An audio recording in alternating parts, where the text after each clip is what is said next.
Hello সবাই, কেমন আছো? অনেকদিন যাবত পেন্টিং করা হচ্ছে না। কিভাবে পেন্টিং করবো? এক্সাম পর পাগল হয়ে যাচ্ছি। তার মধ্যে এক্সাম যখন শেষ হলো, আমরা আজ পেন্টিং করবো, বাট রেফারেন্স পেন্টিং খুঁজেই পাচ্ছিলাম না মন মতন। অ্যান্ড এতদিন যাবত পেন্টিং না করার কারণে আমার কোনো আইডিয়াও আসছিল না। তার মধ্যে এদিকে দেখি আমার নোটবুকটা প্রায় শেষ, তাই ভাবলাম তোমাদের সাথে একটু শেয়ার করা যাক। এখানে কিছু কিছু পেন্টিং আমি পেজে এখনও শেয়ারই করিনি, কারণ তখন আমার পেজ ছিল না, তখন পেন্টিংগুলো করেছিলাম। আর এখানে আমার কিছু কিছু পেন্টিং একদম বাজে হয়েছিল, আর এগুলো যখন আমি পেজে শেয়ার করেছিলাম তখন এত পরিমাণ রিচ হয়েছিল, এত পরিমাণ লাইক কমেন্ট হয়েছিল, কি বলবো। আচ্ছা, মানুষ যেগুলো সুন্দর হয় সেগুলোতে লাইক কমেন্ট কম করে, আর যেগুলোতে সুন্দর হয় না বা কম পরিশ্রম করা লাগে সেগুলোতে মানুষ বেশি লাইক কমেন্ট করে। বুঝি না এমন কেন করে।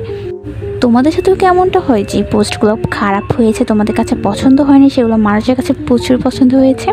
বাই দ্য ওয়ে, আমার পেন্টিংগুলো কেমন হয়েছে অবশ্যই জানাবে, এবং কোনটা তোমাদের সবচেয়ে বেশি ভালো লেগেছে সেটা অবশ্যই কমেন্টে জানাবে। আর ভালো লাগলে কিন্তু লাইক কমেন্ট ফলো করতে ভুলবে না। এই পরীক্ষায় আমার পেজে ডাউন হয়ে গিয়েছে, লাল বাতি জ্বলে আছে।